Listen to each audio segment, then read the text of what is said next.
Selamat datang di dalam channel kita, Bridging Presentasi, dan hari ini kita akan membahas tentang topik yang baru, yaitu berbicara mengenai bagaimana berkhotbah kepada orang-orang yang sedang mengalami kedukaan, atau kita kenal dengan nama khotbah kedukaan. Dan banyak hal yang bisa kita pelajari dengan kita mempersiapkan khotbah-khotbah di dalam pastoral. Dan secara khususnya di hari ini kita bicara mengenai khotbah kedukaan.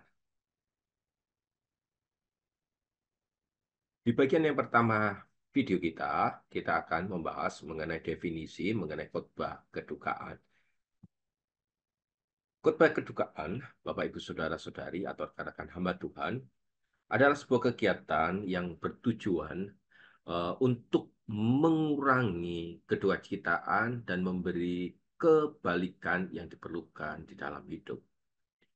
Dalam khotbah kedukaan, orang bisa berbagi pendapat, pengalaman, dan pendapatnya tersebut diberikan kepada orang-orang yang mengalami duka cita. Tetapi di dalam khotbah kedukaan, bukan hanya ingin memberi pendapat, memberi dukungan, tetapi juga bisa membantu seseorang untuk menemukan penghiburan dan kebaikan yang didapatkan di dalam hidup yang sulit ini. Khotbah kedukaan memang bertujuan untuk mengingatkan seseorang bahwa duka cita yang dialami itu sifatnya adalah sementara. Dan ada harapan, sukacita yang akan diperolehnya.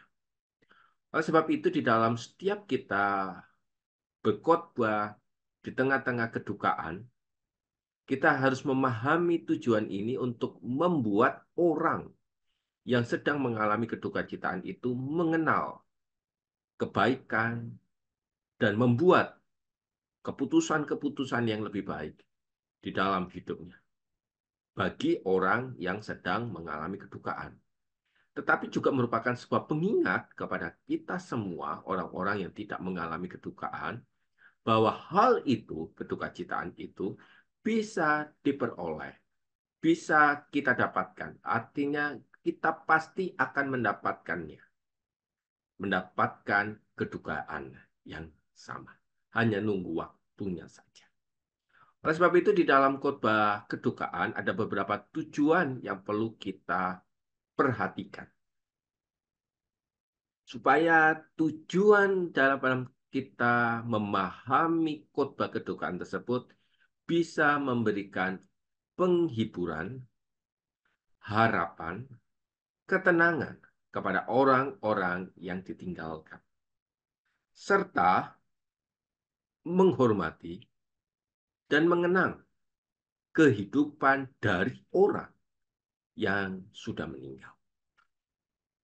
Saya catat ada beberapa tujuan yang menarik untuk kita perhatikan ketika kita hendak mengkhotbahkan khotbah kematian. Yang tentu yang pertama adalah khotbah tersebut harus memberikan penghiburan.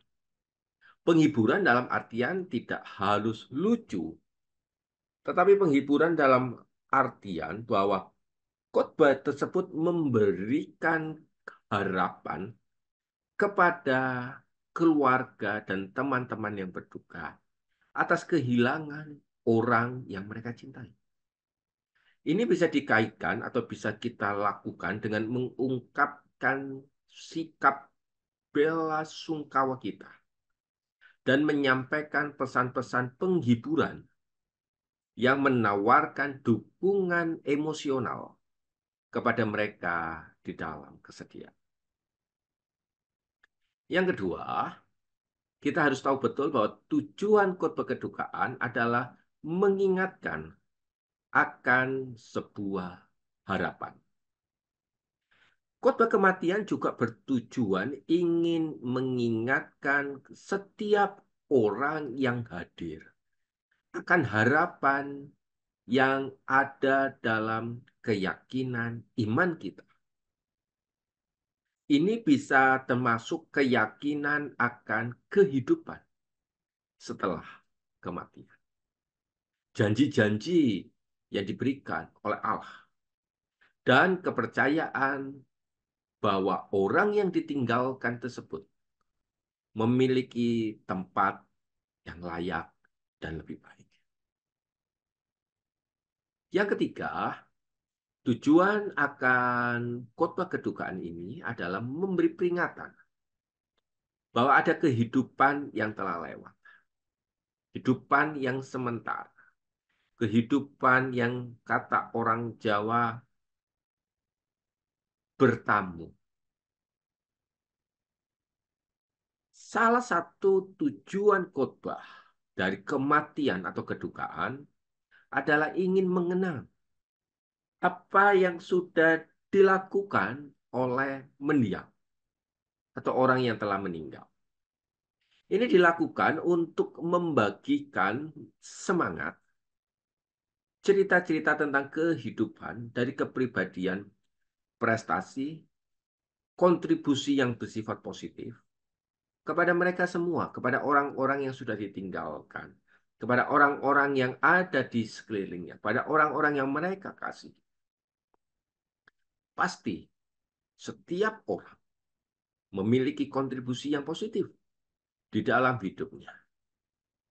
Oleh sebab itu, di dalam kita melakukan khotbah kedukaan ini, Bapak, Ibu, Saudara-saudari, kita harus melakukan inspirasi, dorongan refleksi, bahwa khotbah yang bertujuan kedukaan ini juga menginspirasi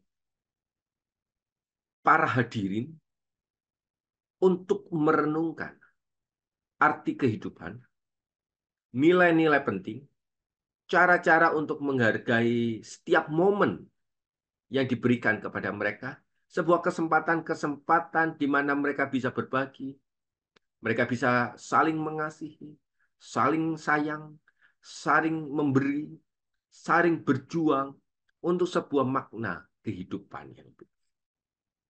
Oleh sebab itu, tujuan khotbah kedukaan juga menginspirasi, mendorong orang untuk bersikap lebih baik.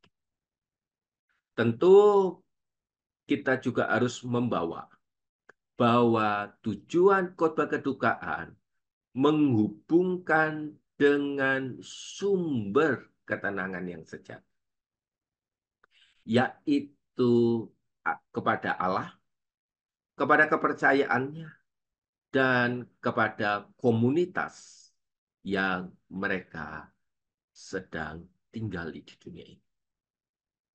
Tetapi yang paling penting adalah membawa kita, setiap hadirin, kepada sumber ketenangan.